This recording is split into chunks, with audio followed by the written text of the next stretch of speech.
नमस्ते मेरे प्यारे बच्चों, मेरी सभी बच्चों को मैं सहारा ഓൺലൈൻ ക്ലാസ് में स्वागत करती हूँ. ടീച്ചറുടെ എല്ലാ മക്കളെയും ടീച്ചർ സഹാര ഓൺലൈൻ ക്ലാസ്സിലേക്ക് സ്വാഗതം ചെയ്യുകയാണ്. ഇന്നത്തെ നമ്മുടെ സബ്ജക്റ്റ് ഹിന്ദിയാണ്. ഇന്ന് ക്ലാസ്സും എത്തിയിട്ടുള്ളത് 9th സ്റ്റാൻഡേർഡിലെ മക്കൾക്കായിട്ടാണ്. അപ്പോൾ 9th ക്ലാസ്സിലെ എല്ലാവരും 9ാം ക്ലാസ്സിലെ എല്ലാവരും റെഡിയാണല്ലോ. എല്ലാവരുടെയും കയ്യിൽ ടെക്സ്റ്റൊക്കെ ഉണ്ടല്ലോ. അപ്പോൾ ഇന്ന് നാം യൂണിറ്റ് 1 3rd ലെസണായ പക്ഷി ഓർ ദീമക് എന്ന കഥയിലേക്ക് പ്രവേശിക്കുകയാണ്. അപ്പോൾ അതൊരു കഹാനിയാണ്. വളരെ അതായത് ഇന്നത്തെ നിങ്ങളെപ്പോലുള്ള കൊച്ചു കുട്ടികൾക്ക് ഒരു ചെറിയ അവയർനെസ് തരുന്ന ഒരു കഥയാണ്. അപ്പം നമ്മുടെ കഥാകാരൻ അല്ലെങ്കിൽ കഹാനികാർ ഗജാനൻ മാധവ് മുക്തിബോധാണ്. നമുക്ക് കഥയിലേക്ക് പ്രവേശിക്കാം. ടെക്സ്റ്റ് റെഡിയായിരിക്കുക. ടെക്സ്റ്റ് ഓപ്പൺ ചെയ്ത് അതിൽ തന്നെ നോക്കിയിരിക്കണം. അതോടൊപ്പം ഷാർപ്പൺ ചെയ്തൊരു പെൻസിൽ കൂടി കയ്യിൽ കാണണം. പറയുന്ന മീനിങ്സ് എവിടെ മീനിങ് ഡൗട്ട് വന്നാൽ അപ്പോൾ തന്നെ എഴുതി പോകുക. അതുപോലെ ക്ലാസ് കഴിഞ്ഞിട്ട് നിങ്ങൾ ക്ലാസ് നന്നായിട്ട് ശ്രദ്ധിച്ച് കേൾക്കുക. അതിനുശേഷം എന്ത് ഡൗട്ട് ഉണ്ടെങ്കിലും നിങ്ങൾക്ക് കമൻറ്റ് ചെയ്യാവുന്നതാണ്. ആ ഡൗട്ട്സ് എല്ലാം ടീച്ചർ ക്ലിയർ ചെയ്ത് തരുന്നതായിരിക്കും. ക്ലാസ്സുകളുടെ തുടക്കം മുതൽ ഒടുക്കം വരെ നന്നായിട്ട് ശ്രദ്ധിച്ച് കാണണം. കാരണം ഇപ്പോൾ ഓൺലൈൻ ക്ലാസ്സാണ്. ഇങ്ങനെ ശ്രദ്ധിച്ച് കണ്ടാൽ തീർച്ചയായിട്ടും നിങ്ങൾക്ക് ഭാഷ കയ്യിലെത്തിക്കാൻ സാധിക്കും. പിന്നെ ടീച്ചർ പറഞ്ഞത് മറക്കരുത്, എപ്പോഴും എടുത്തു കഴിഞ്ഞ പോർഷൻ അന്ന് തന്നെ സമയം കണ്ടെത്തി അതൊരു 2 times എങ്കിലും നിങ്ങൾ വായിച്ചിരിക്കണം. അപ്പോൾ നമുക്ക് ക്ലാസ്സിലേക്ക് പ്രവേശിക്കാം. ക്ലാസ്സുകൾ ഇഷ്ടമായാൽ ക്ലാസ്സുകൾ തുടക്കം മുതൽ ഒടുക്കം വരെ കാണണം. കണ്ടതിന് ശേഷം ഇഷ്ടമായാൽ ലൈക്ക് ചെയ്യണം. അതുപോലെ നിങ്ങളുടെ ഫ്രണ്ട്സൊക്കെ ഉണ്ടെങ്കിൽ അവർക്ക് ക്ലാസ്സുകളൊന്ന് ഷെയർ ചെയ്ത് കൊടുക്കുക. പിന്നെ പുതിയ മക്കൾ ആരെങ്കിലും തന്നെ എത്തിയിട്ടുണ്ടെങ്കിൽ സബ്സ്ക്രൈബ് ചെയ്യാൻ മറക്കരുത്. സബ്സ്ക്രൈബ് ചെയ്ത ബെല്ലൈക്കണിൽ ഓൾ എന്ന ഓപ്ഷൻ കൊടുക്കുമ്പോഴേക്കും നിങ്ങൾക്ക് ക്ലാസ്സുകളുടെ എല്ലാ നോട്ടിഫിക്കേഷൻ കറക്റ്റ് ടൈമിൽ ലഭിക്കും. അപ്പം നമുക്ക് ക്ലാസ്സിലേക്ക് പോകാം. ദേഖിയേ ബച്ചോ. അപ്പോൾ ഇവിടെ ടീച്ചർ ആദ്യം തന്നെ നമ്മുടെ കഹാനിക്കാരനെ നിങ്ങളെ ഒന്ന് പരിചയപ്പെടുത്തുകയാണ്. നോക്കൂ മക്കളെ, ഇതാണ് മുക്തിബോധ് എന്നാണ് അറിയപ്പെടുന്നത്. അദ്ദേഹത്തിൻ്റെ ഫുൾ നെയിം ഗജാനൻ മാധവ് മുക്തിബോധ് എന്നാണ്. എന്താണ്? ഗജാനൻ മാധവ് മുക്തിബോധ്. മുക്തിബോധ് എന്ന ചുരുക്കപ്പേരിൽ തന്നെയാണ് അറിയപ്പെടുന്നത്. അദ്ദേഹം ജനിച്ചത് എന്നാണ്? 13 നവംബർ 1927. 13 നവംബർ 1927. അദ്ദേഹത്തിൻ്റെ മരണം എന്നാണ് സംഭവിച്ചത്? 11 സിതംബർ 1964. ഓക്കെ, 11 സിതംബർ 1964. ഇനി നോക്കൂ, ഹിന്ദി സാഹിത്യ की സ്വാതന്ത്ര്യോത്തർ പ്രഗതിശീൽ കാവ്യധാരാ के शीर्षस्थ വ്യക്തിത്വം. അപ്പോൾ ഹിന്ദി സാഹിത്യം വളരെ ഹിന്ദി സാഹിത്യത്തിലെ തന്നെ, അതായത് സ്വാതന്ത്ര്യ പ്രാപ്തിക്ക് ശേഷമുള്ള പുരോഗമനമായിട്ടുള്ള ചിന്താഗതിയുള്ള കാവ്യധാരയിലെ, അപ്പോൾ അങ്ങനെ ഒരു കാവ്യധാര തന്നെ ഉണ്ടായിരുന്നു. അതിലെ പ്രധാനപ്പെട്ട ഒരു വ്യക്തിത്വമായിരുന്നു നമ്മുടെ മുക്തിബോധ്. അപ്പോൾ അവിടെ അറിയപ്പെടുന്ന ഒരു വ്യക്തിത്വം ആർക്കുണ്ടായിരുന്നു? മുക്തിബോധിനുണ്ടായിരുന്നു. സർവാധിക ചർച്ച के केंद्र में रहने वाले कहानीकार एवं സമീക്ഷക്. അപ്പോൾ ഏറ്റവും അധികം ചർച്ച ചെയ്യപ്പെടുന്ന, അതിലെ കേന്ദ്രമായ, അതിലെ പ്രാധാന്യമുള്ള വ്യക്തിയാകുന്ന നമ്മുടെ മുക്തിബോധ് ഏതൊക്കെ രീതിയിലാണ് പ്രഗത്ഭൻ? കഹാനികാറും സമീക്ഷകും. ഇപ്പോൾ സ്വാതന്ത്ര്യോത്തർ പ്രഗതിശീൽ കാവ്യധാരയിലെ ശീർഷസ്ഥ, ഉയർന്നങ്ങ് ഏറ്റവും മുകളിലത്തെ വ്യക്തിത്വമായിരുന്നു. അതുപോലെ അദ്ദേഹം ഏതൊക്കെ രീതിയിലായിരുന്നു പ്രശസ്തൻ? കഹാനികാർ, കഥാകൃത്തും പിന്നെ നിരൂപകനും. ഇനി നോക്കൂ, പ്രമുഖ രചനായും അദ്ദേഹത്തിൻ്റെ പ്രമുഖമായ രചനകൾ ഏതൊക്കെയാണ്? ചാന്ദ് കാ മുँह टेढ़ा है, പൂരി പൂരി ഹാക്ക് ധൂൽ. പൂരി പൂരി ഹാക്ക് ധൂൽ, അതായത് ഇത് കവിതാ സംഗ്രഹമാണ്, കവിതാ സമാഹാരങ്ങൾ. പിന്നെയോ കാട്ട് കാ സപ്ന, വിപാത്ര, സദഹ് സേ ഉടുത്ത ആദ്മി, ഇത് കഹാനി സംഗ്രഹ്, കഥാസമാഹാരങ്ങളാണ്. നയി കവിത കാ ആത്മസംഘർഷ്, ഇത് ഒരു ആലോചന, ഒരു നിരൂപണവും ആണ്. ഇനി നമുക്ക് പക്ഷി ഔർ ദീമക് എന്ന നമ്മുടെ ഈ കഥയെക്കുറിച്ച് ഒരല്പം നോക്കാം. പക്ഷി ഔർ ദീമക് കെ ബാരെ മേ. അപ്പം ഈ കഥ എന്നതുകൊണ്ട് എന്താണ്, ഈ കഥയിലൂടെ എന്താണ് മുക്തിബോധ് ഉദ്ദേശിച്ചിരിക്കുന്നത്? മുക്തിബോധ് की कहानी पक्षी और दीमक दरअसल एक लंबी कहानी है. നമ്മുടെ മുക്തിബോധിന്റെ കഥയായ പക്ഷി ഔർ ദീമക് ദരഅസൽ ഏക് ലംബി കഹാനി ഹെ. ദരഅസൽ എന്താണ് മക്കളെ? ആക്ച്വലി അതൊരു വളരെ ലെങ്തി ആയിട്ടുള്ള ഒരു കഥയാണ്, അതായത് ഒരു നോവൽ തന്നെയാണ്. ജിസ്കെ ഭീതർ പക്ഷി ഔർ ദീമക് കി കഹാനി സമാഹിത് ഹെ. ആ വലിയ കഥയ്ക്കകത്ത് ഏത് കഥ ഉൾപ്പെട്ടിരിക്കുന്നു? ഈ പക്ഷി ഔർ ദീമക് എന്ന ചെറിയ കഥയും ഉൾപ്പെട്ടിരിക്കുന്നു. അതിനകത്തുള്ളൊരു ചെറിയ കഥയാണ് പക്ഷി ഔർ ദീമക്. ഇസി ആധാർ പർ കഹാനി കാ ശീർഷക് ഭി രഖാ ഗയാ ഹെ. ഈ കഥയുടെ ബേസിലാണ് ആ ലംബി കഹാനിക്ക് എന്ത് പേര് കൊടുത്തിട്ടുള്ളത്? പക്ഷി ഔർ ദീമക് എന്ന പേര് കൊടുത്തിട്ടുള്ളതും. ഇസ് കഹാനി കോ കഥാനായക് മെയിം ഏക് അന്യ പാത്ര ശ്യാമള കോ സുനാത്ത ഹെ. ഈ കഥയിൽ കഥാനായകനായ മൈം, ഞാനെന്ന വ്യക്തിയാണ് അതിനകത്തെ കഥാനായകൻ, അതായത് അത് മുക്തിബോധാവാം. ഏക് അന്യപാത്രം, മറ്റൊരു കഥാപാത്രമായ ശ്യാമളാക്കോ സുനാത്താക്ക്, ശ്യാമളയെ പറഞ്ഞു കേൾപ്പിക്കുന്നതായിട്ടാണ് ഈ കഹാനി. യഹാ സമ്പൂർണ്ണ Kahani K ഭീതർ Ki Ek Chhoti Kahani he പക്ഷി ഔർ ദീമക് ശീർഷക് പർ ദീ ഗയി ഹെ. ഈ ഫുൾ കഥയിൽ നിന്നുമുള്ള ഒരു ചെറിയ കഥയായ പക്ഷി ഔർ ദീമക് എന്ന് നമുക്ക് ശീർഷകലോട് കൂടി തന്നിരിക്കുന്നു. ഈ ഒരു ഹെഡിങ്ങോടുകൂടി നമുക്ക് തന്നിട്ടുള്ളത് ഈ വലിയ കഥയിൽ നിന്നും എടുത്തിട്ടുള്ള ഒരു ചെറിയ ഭാഗം മാത്രമാണ്. ഓക്കെ, അപ്പോൾ നിങ്ങൾക്ക് മനസ്സിലായല്ലോ. ഇനി നമുക്ക് കഥയിലേക്ക് പോകാം. നോക്കൂ, പക്ഷി ഔർ ദീമക് മുക്തിബോധ് कहानी. एक था पक्षी, वो नीले आसमान में खूब ऊंचाई पर उड़ता जा रहा था. उसके साथ उसके पिता और मित्र भी थे. सब बहुत ऊंचाई पर उड़ने वाले पक्षी थे. उनकी निगाहें भी बड़ी तेज थी. उन्हें दूर दूर की फनक और दूर दूर की महक भी मिल जाती. एक दिन वो नौजवान पक्षी जमीन पर चलती हुई एक बैलगाड़ी को देख लेता था. उसमें बड़े बड़े बोरे भरे हुए हैं. गाड़ी वाला चिल्ला चिल्ला कर कहता है, 2 दीमकें लो, एक पंख दो. देखिए, एक था पक्षी, ഒരു പക്ഷി ഉണ്ടായിരുന്നു. അപ്പം ആദ്യം തന്നെ കഥയിലേക്ക് നാം പ്രവേശിക്കുകയാണ്. ഏക് താ പക്ഷി, ഒരു പക്ഷി ഉണ്ടായിരുന്നു. ഏത് കഥ പറയുമ്പോഴും പണ്ടൊരു കാലത്തെന്ന് പറഞ്ഞു തുടങ്ങൂലേ, അതുപോലെ തന്നെ ഏക് താ പക്ഷി, ഒരു പക്ഷി ഉണ്ടായിരുന്നു. വോ നീലേ ആസ്മാൻ മേം ഖൂബ് ഊഞ്ചായി പർ ഉടുത്താ ജാ രഹാ താ. ഓ മോനെ, ഓ പക്ഷി, ആ പക്ഷി എന്താ ചെയ്തത്?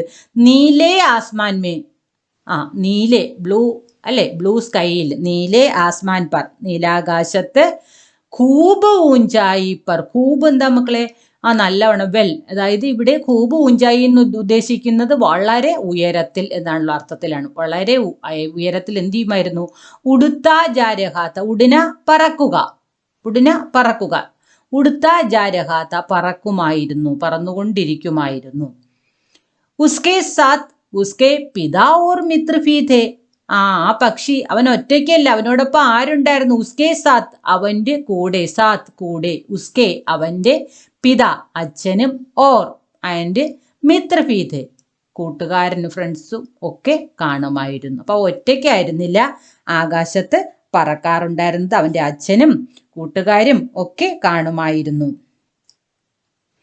സബ് മാനെ എല്ലാവരും, ബഹുത്ത് ഊഞ്ചായി പർ ഉടനെ വാലെ പക്ഷി ഥേ, എല്ലാവരും, ബഹുത്ത് ഊഞ്ചായി പർ വളരെ ഉയരത്തിൽ, ഉടനെ വാലെ പറക്കുന്ന പക്ഷികൾ ആയിരുന്നു. ഓക്കെ, അപ്പൊ അതായത് ഈ പറഞ്ഞവരെല്ലാം, ഈ പക്ഷിയുടെ കൂട്ടത്തിലുള്ളവരെല്ലാം വളരെ ഉയരത്തിൽ പറക്കുന്നവരായിരുന്നു. ഉൻകി നിഗാഹേം ഭി ബഡീ തേജ് ഥി. ഉൻകി നിഗാഹേം പർ എന്ന് പറഞ്ഞാൽ അവരുടെ നിഗാഹ്, നോട്ടം, അവരുടെ ദൃഷ്ടിയും എങ്ങനെയായിരുന്നു? ബഡീ തേജ് ഥി, വളരെ തീക്ഷ്ണമായിരുന്നു. തീക്ഷ്ണം എന്ന് പറഞ്ഞാൽ തേസ് എന്ന് പറഞ്ഞാൽ എത്ര ദൂരെ എന്ത് കണ്ടാലും അവരെ കാഴ്ച പെട്ടെന്ന് തന്നെ അവരുടെ ദൃഷ്ടിയിൽ അത് പെടുമായിരുന്നു. അങ്ങനെ ഒരു കഴിവ് അവർക്കുണ്ടായിരുന്നു. ഉൻകി നിഗാഹെ, അവരുടെ ദൃഷ്ടിയും അതുപോലെ ബഡീ തേസ്തി. അപ്പൊ എവിടെ എന്തുണ്ടെങ്കിലും അവർ പെട്ടെന്ന് കണ്ടെത്തുമായിരുന്നു. അതാണ് ഈ തേസ് എന്ന വേർഡ് കൊണ്ട് ഉദ്ദേശിക്കുന്നത്. ഉന്നെ ദൂർ ദൂർ കി ഫനക് ഔർ ദൂർ ദൂർ കി മഹക് ഭി മിൽ ജാത്തി. അവർക്ക് എന്താണ് ദൂർ ദൂർ കി ഫനക്, വളരെ ദൂരെ ദൂർ ദൂർ എന്ന് പറഞ്ഞാൽ വളരെ ദൂരെ നിന്നുമുള്ള ഫനക്. ഫനക് എന്ന് പറഞ്ഞാൽ സൗണ്ട്, എങ്ങനത്തെ സൗണ്ട്, ലോ വോയിസ്, ചെറിയ ശബ്ദം പോലും, ചെറിയ ശബ്ദവും ദൂർ ദൂർ കി വളരെ ദൂരെയുള്ള മഹക്. മഹക് എന്താ മക്കളെ? സ്മെല്ല്, മണം. പൂവിൻ്റെയൊക്കെ മഹക്ക് നമുക്ക് അറിഞ്ഞൂടെ? ആ മണം, അതിൻ്റെ സ്മെല്ല് എന്ത് ചെയ്യുമായിരുന്നു? എന്തിൻ്റെ സ്മെല്ല് വന്നാൽ അതും മിൽ ജാതി. അപ്പൊ അത് ഈ പക്ഷികളുടെ ഒരു കഴിവ് തന്നെയായിരുന്നു. അപ്പൊ അവർക്ക് ഉണ്ടായിരുന്ന ഒരു പ്രത്യേകത എന്താണ്, സവിശേഷത എന്താണ്? ഉൻകി നിഗാഹേം ഭി ബഡി തേസി, അവരുടെ കാഴ്ച വളരെ തേജായിരുന്നു. അതോടൊപ്പം അവരുടെ ദൃഷ്ടി എത്ര തേജായിരുന്നോ അത്രയും തന്നെ, എത്ര ദൂരെ ഉള്ള ശബ്ദവും അവർക്ക് എന്ത് ചെയ്യാൻ പറ്റും? പെട്ടെന്ന് കേൾക്കാൻ ശ്രവണം കൂടുതലായിരുന്നു. അതുപോലെ അവർക്ക് സ്മെല്ല് ചെയ്യാനുള്ള ചെറിയ മണം പോലും പെട്ടെന്ന് കിട്ടുകയും ചെയ്യുമായിരുന്നു. അപ്പൊ അത്രയ്ക്ക് കഴിവുള്ളവരായിരുന്നു എന്ന് ചുരുക്കം. ആകെ ദേഖിയെ, ഏക് ദിൻ വോ നൗജവാൻ പക്ഷി ജമീൻ പർ ചൽത്തി ഹുയി ഏക് ബൈൽഗാഡി കോ ദേഖ് ലേത്താ ഹെ. ഏക് ദിൻ, ഒരു ദിവസം, ഓ നൗജവാൻ പക്ഷി, യൂത്ത് പക്ഷി, അതായത് യുവാവായ പക്ഷി കേട്ടോ. അപ്പൊ അത് ഒരു ഏജ് കുറഞ്ഞ പക്ഷിയാണ് അല്ലേ. അവൻ എന്ത് ചെയ്യുന്നു? ജമീൻ പർ, തറയിലൂടെ, ചൽത്തി ഹുയി, വന്നുകൊണ്ടിരുന്ന, അതിലൂടെ പൊയ്ക്കൊണ്ടിരുന്ന, ഏക് ബൈൽഗാഡിക്കോ, ഒരു കാളവണ്ടിയെ, ദേഖ് ലേത്താഹെ, കാണുന്നു. അപ്പൊ ഈ പറക്കുന്നതിനിടയിൽ നമുക്കറിയാം അതിന്റെ നിഗാഹയും ബെടി തേസ്തി, കാഴ്ച വളരെ കൂടുതലാണ്. പെട്ടെന്ന് അവരുടെ ദൃഷ്ടിയിൽപ്പെടും. അപ്പൊ പെട്ടെന്ന് തന്നെ താഴെ കൂടി പോയിക്കൊണ്ടിരുന്ന ഒരു കാളവണ്ടി ഈ പക്ഷി കാണുന്നു. ഉസ്മേ ബെഡേ ബെഡേ ബോരെ ഫരേ ഹുയേ थे. ആ കാളവണ്ടിയിൽ ബെഡേ ബെഡേ, വലിയ വലിയ ബോരെ എന്താ മക്കളെ? ചാക്കുകൾ, വളരെ ഓരോ വലിയ വലിയ ചാക്ക് കെട്ടുകൾ എന്ത് ചെയ്തു? ഫരേ ഹുയേ, നിറച്ചിട്ടിരിക്കുകയായിരുന്നു. ഗാഡിവാല ചില്ലാക്കർ കഹത്ത, ഗാഡിവാല എന്ത് ചെയ്യുന്നു? വണ്ടി ഓട്ടിക്കുന്ന ഗാഡിവാല വണ്ടിക്കാരൻ എന്ത് ചെയ്യും? ചില്ലാക്കർ, ഉറക്കെ വിളിച്ചു പറയുന്നു. കഹത്താഹെ, പറയുന്നു. എന്താണ് വിളിച്ചു പറയുന്നത്? ദോ ദീമകേം ലോ ഏക് പങ്ക് ദോ. ദോ ദീമകേം ലോ ഏക് പങ്ക് ദോ. 2 ദീമകേം എടുക്കൂ, ഒരു പങ്ക് ദോ, ഒരു ചിറക് തരൂ. ഈ ദീമക എന്താണ്? അതാണ് ഈ പേര് ആദ്യം ടീച്ചർ പറയാറുന്നത് എന്തുകൊണ്ടാണ്? പക്ഷി ഔർ ദീമക എന്ന പേര് പറയണമെങ്കിൽ ഈ ലൈനിൽ എത്തണം. കാരണം ദീമക എന്ന് പറഞ്ഞാൽ എന്താണെന്ന് അപ്പോഴേ നിങ്ങൾക്ക് മനസ്സിൽ. ദീമക എന്ന് പറഞ്ഞാൽ ചിതലാണ്. നിങ്ങൾ എല്ലാവരും കണ്ടിട്ടില്ലേ ചിതല്? ഇല്ലെങ്കിൽ വീട്ടിൽ നിങ്ങളുടെ പേരൻസിനോടൊക്കെ പറഞ്ഞാൽ മതി, അവരെന്ത് ചെയ്യും? നിങ്ങൾക്ക് ചിതല് കാണിച്ചു തരും. അപ്പൊ ദീമക എന്ന് പറഞ്ഞാൽ ചിതലാണ്. അപ്പൊ ഈ പക്ഷിയാണ് നമ്മുടെ കഥാനായകൻ. അതുപോലെ അതോടൊപ്പം പക്ഷിയോടൊപ്പം ദീമക കൂടി ചേർന്നിട്ടുണ്ട്. ഇപ്പൊ ദീമക ചേർന്നതിന്റെ അർത്ഥം മനസ്സിലായോ? അപ്പൊ ഇനി നാം ദീമകയിലേക്ക് പോകുന്നു. ദോ ദീമകേ ലോ, 2 ചിതലെടുക്കൂ, പകരം എന്ത് തരണം? ഏക് പങ്ക് ദോ, ഒരു ചിറക് തരണം. ഓക്കെ. അപ്പൊ ഇവിടെ ഈ പക്ഷിയുമായിട്ട് ഈ ദീമകിനുണ്ടാകുന്ന ബന്ധം ഇവിടെ മുതൽ തുടങ്ങുന്നു. എങ്ങനെയാണ് ഈ ദീമക്, ഈ ചിതൽ ഈ നമ്മുടെ പക്ഷിയെ സ്വാധീനിച്ചതെന്ന് നമുക്ക് നോക്കാം. നോക്കൂ. ഉസ് നവ്ജാൻ പക്ഷി കോ ദീമകോം കാ ശോക് ഥാ. ആ പക്ഷിക്ക്, പക്ഷിക്കുട്ടൻ എന്താണ്? ദീമകോം കാ ശോക് ഥാ. ദീമക് ചിതലുകളിലെ വളരെ ഇഷ്ടമായിരുന്നു അവന്. അതിനോടൊരു പ്രത്യേക, നമുക്ക് ഷോക്ക് എന്ന് പറയുമ്പോൾ നമുക്ക് പ്രത്യേക ഒരു ഇഷ്ടം, ഒന്നിനോട് കൂടുതൽ ഒരു ആസക്തി തോന്നുന്നതിന് ഷോക്ക് എന്ന വേർഡ് കൊണ്ട് ഉദ്ദേശിക്കുന്ന. അതുപോലെ നമ്മുടെ ഈ പക്ഷിക്കും ചിതലുകളോടൊരു പ്രത്യേക ഇഷ്ടം തോന്നി. वैसे तो ऊंचे उड़ने वाले पंछियों को हवा में ही बहुत से कीड़े तैरते हुए मिल जाते, जिन्हें खाकर वे अपने खूब तोड़ी बहुत शांत कर लेते. വളരെ वैसे है तो, അങ്ങനെയാണെങ്കിലും, ഊഞ്ചേ ഉടനെ വാലെ പഞ്ചിയോം കോ, പക്ഷി, വളരെ ഉയരത്തിൽ പറക്കുന്ന പക്ഷികളൊക്കെ എന്ത് ചെയ്യും മക്കളെ? അവയ്ക്ക് ഹവാമേം, വായുവിൽ തന്നെ, ബഹുത്സേ കീടേ തൈർത്തേ ഹുയേ മിൽജാത്തെ, വളരെയധികം കീടേ, പുഴുക്കളെയൊക്കെ എന്ത് ചെയ്യും? വായുവിൽ തന്നെ അവർക്ക് കിട്ടും. അപ്പോൾ വളരെ ഉയരത്തിൽ ഏതു പക്ഷികൾ പറന്നാലും അവരുടെ ആഹാരത്തിനുള്ള പുഴുക്കളെയൊക്കെ അവർക്ക് വായുവിൽ നിന്നു തന്നെ ലഭിക്കും. എന്നിട്ടോ ജിനെ ഖാക്കർ, ആ കിട്ടുന്ന പുഴുക്കളെയൊക്കെ കഴിച്ചിട്ട് അവർ എന്ത് ചെയ്യുന്നു, അപ്പിനി ഖൂബ്, അവരുടെ ഭൂക്ക്, അവരുടെ വിശപ്പ് എന്ത് ചെയ്യുന്നു, തോടി ബഹുത്ത് ശാന്തക്കറിലെത്തി, അവരുടെ വിശപ്പ് അവർ അകറ്റുമായിരുന്നു. അപ്പൊ അവരെല്ലാം സാധാരണ പക്ഷികളാണ്. പക്ഷെ ഇവിടെ നമ്മുടെ പക്ഷി അതുപോലെ സാധാരണ പക്ഷിയാണെങ്കിലും അവന്റെ പ്രശ്നം എന്താണ്, ഉസ്കോ ധീമകോം കാ ഷോക്ക് ഥാ, അവൻ എന്താണ്, ചിതലുകളോടൊരു വല്ലാത്ത ഇഷ്ടമായിരുന്നു. അപ്പൊ ആ ഒരു ഇഷ്ടം അവനെ എവിടേക്ക് കൊണ്ടുപോയി എന്ന് നമുക്ക് നോക്കാം. ലേക്കിൻ ധീമകേം സിർഫ് സെമീൻ പർ മിൽത്തി ഥി, ഇവരെല്ലാം വളരെ ഉയരത്തിൽ പറക്കുന്ന പക്ഷികളാണെന്ന് നാം ആദ്യമേ കണ്ടു ഇല്ലേ? നോക്കൂ മക്കളെ, ഇവിടെ ഈ പക്ഷിക്ക് എന്ത് ചെയ്യുന്നു, ഈ ചിതൽ സെമീൻ പർ മിൽത്തി, ചിതലിന് കിട്ടുന്നത് തറയിൽ മാത്രം. ചിതൽ തറയിലല്ലേ കാണുള്ളൂ, ആകാശത്ത് മുകളിൽ കാണോ വായുവിൽ? ഇല്ല. കഭി കഭി പേടവും പർ, ചിലപ്പോൾ വൃക്ഷങ്ങളിൽ കാണും.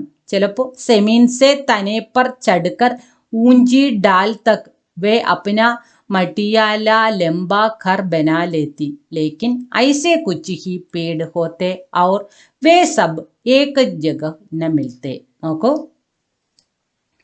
അപ്പൊ ഇവിടെ നിങ്ങൾക്ക് മനസ്സിലായി, ചിതലുകൾ എന്ന് പറയുന്ന നമുക്ക് വായുവിൽ നിന്ന് ലഭിക്കില്ല അല്ലെ, ചിതലുകളെ നിലത്ത് തറയിൽ നിന്ന് മാത്രമേ നമുക്ക് കിട്ടുകയുള്ളൂ.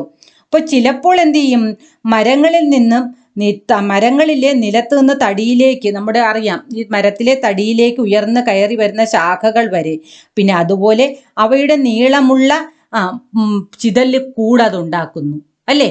നമ്മൾ കണ്ടിട്ടുണ്ട് ഈ മരത്തിന്റെ സ്റ്റെമ്മ്, നിങ്ങൾക്കറിയില്ല, സ്റ്റെമ്മിലൂടെ ചിലപ്പോൾ എന്ത് ചെയ്യും, ചിതൽപുറ്റ് ഇങ്ങനെ ഉണ്ടാക്കി അങ്ങനെ മണ്ണിന്റെ ഒരു ഇതാക്കി ഇങ്ങനെ ഉണ്ടാക്കി മുകളിലോട്ട് ഇങ്ങനെ വച്ചിരിക്കുന്നത്. അത് തട്ടി നീക്കപ്പോൾ നമുക്ക് എന്ത് കാണാം, അതിനകത്ത് ചിതലിരിക്കുന്ന കാണാം. അതാണ് ഇവിടെ പറയുന്നത്. കഫി കഫി പേടോം പർ സെമീൻ സെ തനേ പർ, അതായത് കൂടെ മരങ്ങളിൽ തറയിൽ നിന്ന് മുകളിലോട്ട് മരത്തിന്റെ ആ ഒരു തായ്തടിയിലോട്ട്, തനേന്ന് പറഞ്ഞ സ്റ്റെം, ആ സ്റ്റെമ്മിലോട്ട് എന്ത് ചെയ്യുന്നു, മുകളിലോട്ട് ഇങ്ങനെ ചിതലിങ്ങനെ പുറ്റു വെച്ച് പോകും. എന്നിട്ടേ ഊഞ്ചി ഡാൽ തക്ക്, ഉയരമുള്ള കമ്പ് വരെ പോകും. വേ അപ്പിനെ മഠിയാന ലെംബാക്കർ, മഠിയാന എന്ന് വെച്ചാൽ മണ്ണുകൊണ്ടുള്ള എന്ത് ചെയ്യുന്നു, ലെംബാക്കർ, നീളമുള്ള വീട് അങ്ങനെയല്ലേ, നീണ്ടല്ലേ ഇരിക്കുന്ന കമ്പിലൂടെ എങ്ങനെ പോകുന്ന നിങ്ങൾക്ക് കാണാം. ലേക്കിൻ ഐസെ കുച്ച് he Ped ഹോത്തെ or way sub ഏക്ക് ജഗഹ് ന മിൽത്തെ. അപ്പൊ അങ്ങനെ നീളമുള്ള മൺവീട് അവ ഉണ്ടാക്കുന്നെങ്കിലും, പക്ഷെ അങ്ങനെയുള്ള കുറച്ചു മരങ്ങൾ ഉണ്ടായിരുന്നെങ്കിലും അവയൊന്നും എല്ലാ സ്ഥലത്തും നമുക്ക് കിട്ടുമോ? ഇല്ല.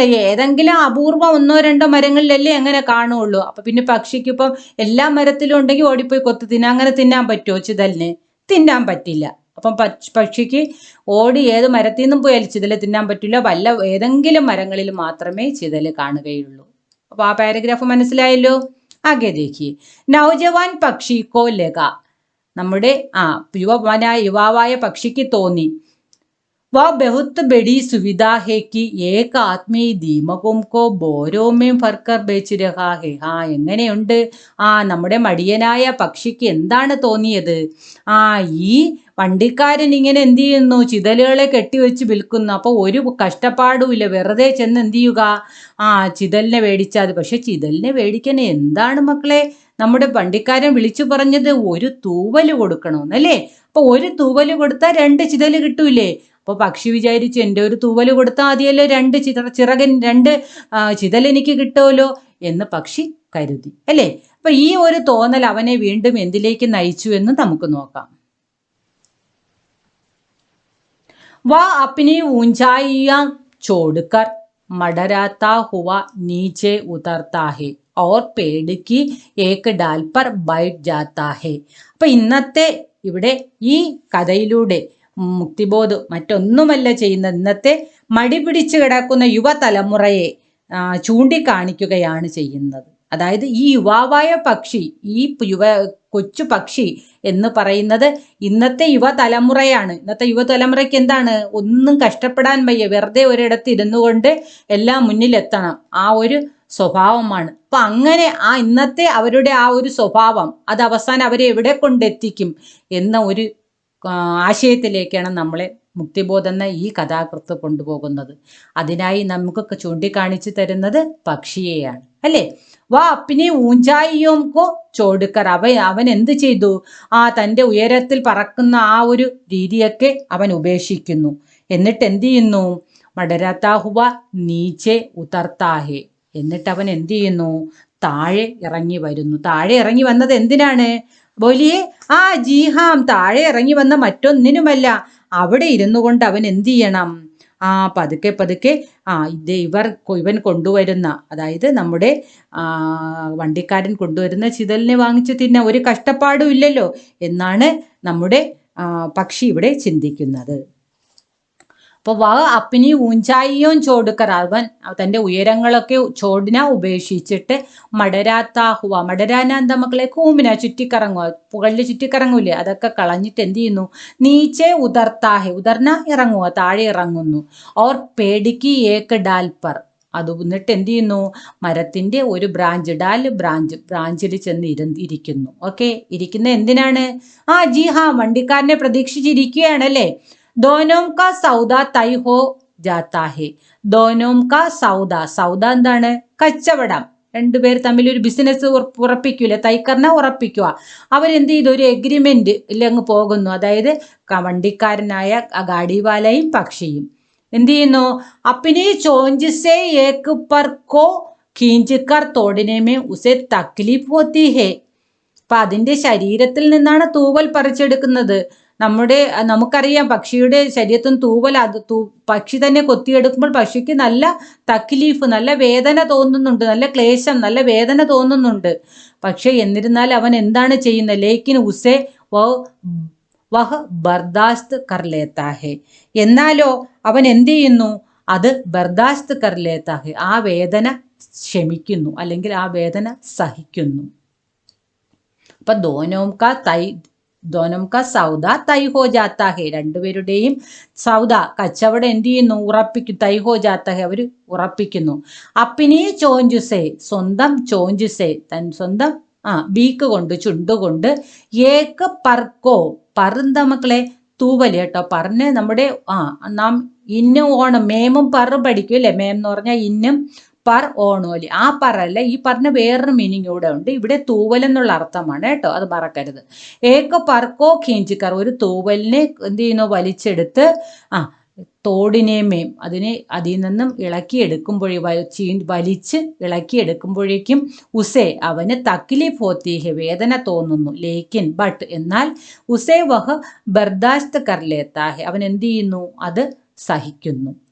मुंह में बड़े स्वाद के साथ 2 नीमकें दबाकर वह പക്ഷി ഫുർ സെ ഉഡ് ജാത്താ ഹെ, അവൻ എന്താണ് ചെയ്യുന്നത് മക്കളെ? മൂമ്മേ ബെഡേ സ്വാദക്കെ, മൂമ്മേ വായിൽ എന്ത് ചെയ്യുന്നു? വളരെ സ്വാദോടുകൂടി 2 ചിതലിനെ എടുത്ത് ദബാക്കർ, ആ വായിലേക്ക് അമർത്തി വെച്ചുകൊണ്ട്, കടിച്ചു വെച്ചുകൊണ്ട് പക്ഷി, ആ പക്ഷി എന്താണ് ചെയ്യുന്നത്? ഫുർ സെ ഉഡ് ജാത്തെ, ഫുർ എന്ന് പറഞ്ഞാൽ ആ പക്ഷി പോകുന്ന ശബ്ദമാണ്, ചിറകടിച്ചു പോകുന്ന ശബ്ദമാണ്, ആ ചിറകിന്റെ സൗണ്ടാണ്, ആ ശബ്ദത്തോടുകൂടി പറന്നു പോകുന്നു. അപ്പൊ ഇപ്പൊ അവന്റെ ജോലി എന്താണ്? ഒരു ജോലിയും ചെയ്യാതെ മരക്കൊമ്പിൽ വന്നിരിക്കുക, വണ്ടിക്കാരനെ പ്രതീക്ഷിച്ചിരിക്കുക, വണ്ടിക്കാരൻ വരുമ്പോൾ തൂവല് പിച്ച് കൊടുക്കുക, എന്നിട്ട് ആ 2 ചിതലിനെയും വാങ്ങിച്ച് വീണ്ടും സ്വസ്ഥമായിട്ട് അതും കഴിച്ചുകൊണ്ട് ഒരിടത്ത് പോയിരിക്കും. എത്ര മടിയനായി മാറി അവനെന്ന് നോക്കൂ. അബ് ആകെ देखिए बच्चों, अब उस पक्षी को गाड़ी वाले से 2 दीमकें खरीदने और एक पर देने में बड़ी आसानी मालूम हुई और रोज तीसरे पहर नीचे उतरता और गाड़ी वाले को एक पंख देकर 2 दीमकें खरीद लेता. നോക്കൂ, അബ് ഇപ്പോൾ അത് എന്ത് ചെയ്യുന്നു? ഉസ് പക്ഷിക്കോ, ആ പക്ഷി എന്ത് ചെയ്യുന്നു? ഗാഡിവാലാസെ 2 ദീമകേം ഖരീദിനെ ഔർ ഏക പർ ദേനെ മേം, ഗാഡിവാല വണ്ടിക്കാരിൽ നിന്നും ഒരു തൂവല് കൊടുക്കുന്നു, അതോടൊപ്പം തിരിച്ച് 2 ചിതലുകളെ മേടിച്ച് ഒരു തൂവല് കൊടുക്കുന്നതിൽ ബെടി ആസാനി, വളരെ ആസാനി, എളുപ്പം, വളരെ ഈസി ആയിട്ട് മാലൂം ഹുയി, തോന്നി. ആർക്ക്? നമ്മുടെ പക്ഷിക്ക്. അപ്പൊ ഇപ്പൊ അവനത് ചെയ്ത് ഒരു ബുദ്ധിമുട്ടുമില്ല. കാരണം അവൻ എന്താണ്? ഇത് തന്നെ ഏറ്റവും നല്ലതെന്ന് ചിന്തിക്കുന്നു. വഹ് റോസ് തീസരേ പഹർ, അവൻ എന്ത് ചെയ്യുന്നു? റോസ് എല്ലായ്പ്പോഴും, ദിവസവും എന്ത് ചെയ്യുന്നു? തീസരെ പഹർ പർ, തീസരെ പഹർ മൂന്നാം യാമത്തിൽ 3 മണിക്കൂർ അതാണ് പറയുന്നത്. തീസരെ പഹർ നീച്ചെ ഉതർത്ത ഓർ ഗാഡി വാലേക്കോ ഏക പങ്ക് ദേക്കർ, അതായത് കറക്റ്റ് അയാൾ വരുന്ന ആ തീസരെ ആ സമയത്ത് എന്ത് ചെയ്യുന്നു, താഴെ വരുന്നു. ഗാഡി വാലേക്കോ ഏക പങ്ക് ദേക്കർ, ഗാഡി വാലേക്ക് ഒരു ചിറക് കൊടുക്കുന്നു. ദോ ദീമകയും ഖരീദിലെത്ത, ചിതൽ 2 ചിതലിനെ മേടിക്കുന്നു. ഇതിങ്ങനെ ഓരോ ദിവസവും ആവർത്തിച്ചു കൊണ്ടേ ഇരിക്കുന്നു. പിന്നെ എന്താ സംഭവിച്ചത്? ദേഖിയേ ബച്ചോ, കുച്ച് ദിനോം തക്ക്, കുറച്ച് ദിവസം കഴിഞ്ഞപ്പോഴേക്ക് ഐസ കുച്ച് ദിനോം തക്ക്, കുറേ ദിവസത്തോളം, ദിവസം വരെ, തക്ക് വരെ, ഐസാഹി ചൽത്താ രഹ, ഇതുപോലെ കണ്ടിന്യൂ ചെയ്തുകൊണ്ടേയിരുന്നു, ഇതുപോലെ തുടർന്നുകൊണ്ടേ ഇരുന്നു. ഏകദിൻ, ഒരു ദിവസം, ഉസ്കെ പിതാന്, അവന്റെ അച്ഛൻ, ഈ യുവാവായ പക്ഷിയുടെ അച്ഛൻ, ദേഖലിയ, ഇത് കണ്ടു. അപ്പൊ കുറച്ച് ദിവസമായി ഇവൻ മുകളിൽ കറങ്ങാനൊന്നും വരുന്നില്ല. അപ്പൊ ഇവൻ എന്താണ് ചെയ്യുന്നതെന്ന് അച്ഛൻ അത്ര ശ്രദ്ധിച്ചില്ല. എന്നാൽ ഈ കുറേ ദിവസം കഴിഞ്ഞപ്പോൾ അച്ഛൻ്റെ ശ്രദ്ധയിൽ ഇത് പെട്ടു. എപ്പോഴും മക്കളെ അച്ഛൻ ശ്രദ്ധിക്കും അല്ലേ? അപ്പൊ അങ്ങനെ ഈ അച്ഛൻ്റെ കണ്ണിലും ഈ മകൻ്റെ ഈ ഒരു ഹാബിറ്റ് പിടിച്ചു. അദ്ദേഹം തന്നെ അത് കണ്ടെത്തി. ഉസ്നെ സമച്ചാനേക്ക് കോശിഷ് കി, അപ്പൊ ഏത് അച്ഛനാണെങ്കിലും എന്ത് ചെയ്യും, കുട്ടികൾ തെറ്റായ വഴിയിലൂടെ പോകുമ്പോൾ അവരെ പറഞ്ഞു തിരുത്താൻ ശ്രമിക്കും. അതുപോലെ ഇവിടെയും അച്ഛൻ എന്ത് ചെയ്തു, സമച്ചാനേക്ക് കോശിഷ് കി, മനസ്സിലാക്കാനായിട്ട് കോശിഷ് കർണ, ഒരുപാട് ട്രൈ ചെയ്തു. കി എന്നാൽ, ലെഫ്റ്റ് സൈഡിലെ ഈ ആണ് കേട്ടോ, കി എന്നാൽ എന്താ സംഭവിക്കുന്നു, എങ്ങനെയൊക്കെയാണ് അച്ഛൻ അതിനെ മകനെ പറഞ്ഞ് മനസ്സിലാക്കാൻ ശ്രമിച്ചത്? ബേഠേ, മകനെ, ദീമകെ ഹമാരെ സ്വാഭാവിക ആഹാർ നഹീം ഹേ, ദീമകയം എന്ന് പറയും, ചിതലുകൾ എന്ന് പറയുന്നത് നമ്മുടെ സ്വാഭാവികമായ ആഹാരമല്ല. അതായത് നാം സ്വാഭാവികം എന്ന് ഉദ്ദേശിക്കുന്നത് നാം സാധാരണ ആ പക്ഷികൾ കഴിക്കുന്ന ആഹാരമേ അല്ല ദീമക, ചിതലുകൾ. അതുകൊണ്ട് ഓർ ഉൻകെ ലിയെ അപ്നെ പങ്ക് തോ ഹർഗിസ് നഹീ ദിയേ ജാ സക്ത, അപ്പോൾ ഒരിക്കലും നീ എന്ത് ചെയ്യരുത്, അതിനായിട്ട്, ഏതിനായിട്ട്, ഇങ്ങനെ നമ്മുടെ സാധാരണ രീതിയിലുള്ള ആഹാരമല്ല അത്. അപ്പൊ അങ്ങനെയുള്ള ഒരു നമ്മുടേതായ അല്ലാത്ത ഒരു ആഹാരത്തിന് വേണ്ടി നീ നിന്റെ ചിറകുകൾ എന്ത് ചെയ്യരുത്, ഇങ്ങനെ കൊടുക്കരുത്. ഹർഗീസ് മാനെ നെവർ, ഒരിക്കലും കൊടുക്കരുത് എന്ന് അച്ഛൻ മകനെ ഉപദേശിക്കുകയാണ്. എന്നാൽ ഈ മകൻ അനുസരിച്ചോ ഇല്ലയോ എന്ന് നമുക്ക് അടുത്ത ക്ലാസ്സിൽ നോക്കാം. അപ്പോൾ തീർച്ചയായിട്ടും ഇത് നിങ്ങളാകുന്ന കുട്ടികൾക്ക് തരുന്ന ഒരു പ്രേരണാത്മക കഹാനിയാണ്. അതായത് എപ്പോഴും നാം എന്ത് ചെയ്യുക, മൂത്തവർ പറയുന്നതും മനസ്സിലാക്കുക, എപ്പോഴും ആക്റ്റീവായിട്ട് തന്നെ ഇരിക്കുക. മടി പിടിച്ച് സുഖം എന്ന ഒരു രീതി നമ്മുടെ മനസ്സിലേക്ക് വന്നാൽ, നമുക്ക് ആവശ്യമല്ലാത്ത ഒന്നിൻ്റെ പിറകെ നാം എന്ത് ചെയ്ത്, ഇത് ആര് കാണിച്ച് നമ്മെ വിളിച്ചാലും ഒരിക്കലും അതിൻ്റെ പിന്നാലെ നാം പോകരുത്. നാം എപ്പോഴും നമ്മുടേതായ രീതിയിൽ, വ്യക്തിത്വത്തിൽ തന്നെ ജീവിക്കുക. ഓക്കെ, അപ്പം നമുക്ക് ബാക്കി അടുത്ത ക്ലാസ്സിൽ പഠിക്കാം. നിങ്ങൾക്ക് ക്ലാസ്സുകൾ ഇഷ്ടമായെങ്കിൽ ലൈക്ക് ചെയ്യണം. അതുപോലെ നിങ്ങളുടെ ഫ്രണ്ട്സിനൊക്കെ ഷെയർ ചെയ്ത് കൊടുക്കുക. പുതിയ മക്കൾ ആരെങ്കിലും എത്തിയിട്ടുണ്ടെങ്കിൽ സബ്സ്ക്രൈബ് ചെയ്യാൻ മറക്കരുത്. വെച്ചു, ധന്യവാദം.